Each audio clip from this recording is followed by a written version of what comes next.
Ngayon ay gagawa tayo ng 2 flavors pulburon. Level up ang ating pulburon dahil magdadagdag ako ng pinitig bukod sa classic pulburon na ating gagawin. Masarap pang himagas, snacks at pang negosyo pa. Kaya tara, simulan na natin. So here's our ingredients. 8 cups ng flour, 2 cups ng milk, 3/4 sugar, 1/2 kg margarine, and pinitig. In a low heat pan, ilagay na natin ang harina. Iyan, ibuhos lang natin ng maigi at simulan na nating haluin. Haluin lang natin ng maigi. Ang aking estimated time sa paghalo nito ay 8 to 10 minutes.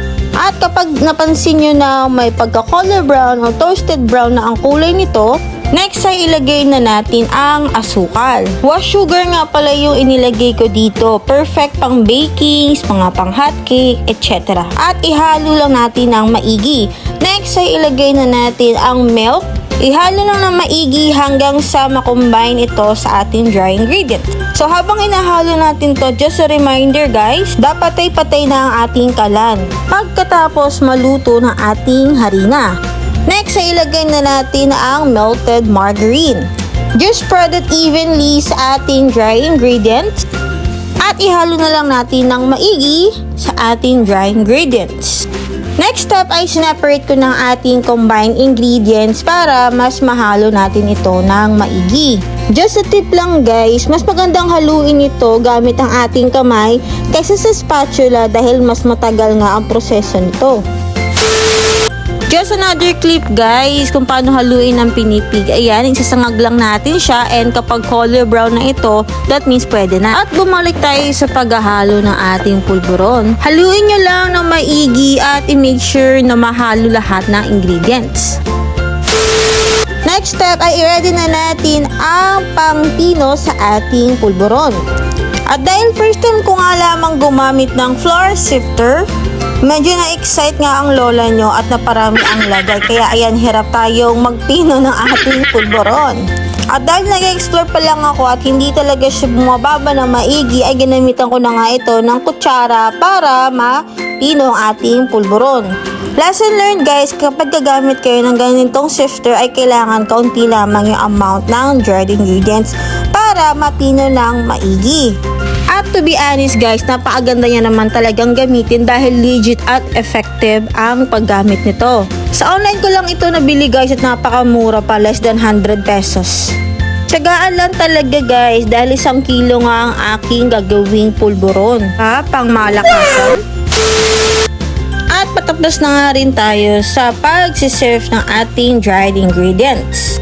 Excited na ako guys na matapos ko to dahil ipambebenta ko nga to sa bazaar kung saan may negosyo ang kapatid ko. Kaya for the goal tayo guys ng 1 kilo na pulburon dahil 2 ingredients nga ito at imi-make sure natin na masarap ang kalalabasan nito.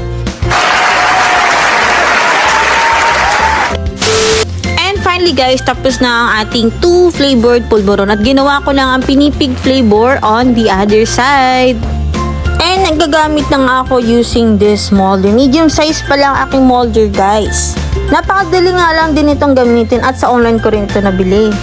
First time ko nga lang din guys gumamit ito kaya ayan ang kalabasan ng ating pinipig pulburon. At inilagay ko na nga muna ang ating molded na pulburon sa ating ref para tumigas ito. Ito nga raw guys ang main tip para manatiling molded ang ating pulburon at hindi agad madurog ito. Just leave it in fridge for at least 2 hours. One eternity later. At nandito na nga tayo sa last step ng pulburon making. Gumamit nga pala ako ng cellophane, mas madaling gamitin at mas mura pa. Tip ko lang din ito guys kung nagsisimula pa lang kayo sa ganitong klase ng negosyo. At ayan nga guys, simulan na natin ang pagbabalot. Ilagay lang natin ang dahan-dahan ng ating pulburon sa ibabaw ng cellophane para maiwasan ang pagkadurog at ma-cover natin ito ng maayos.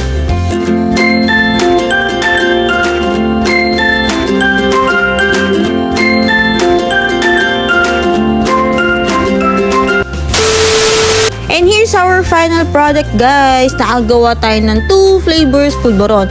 Pinitig at classic pulburon. Guys, napaka-perfect pang himagas ito araw-araw at pang okasyon pa. And if you found this video worthy, please do like and subscribe for more video updates. Thank you guys for watching. See you next time. Bye!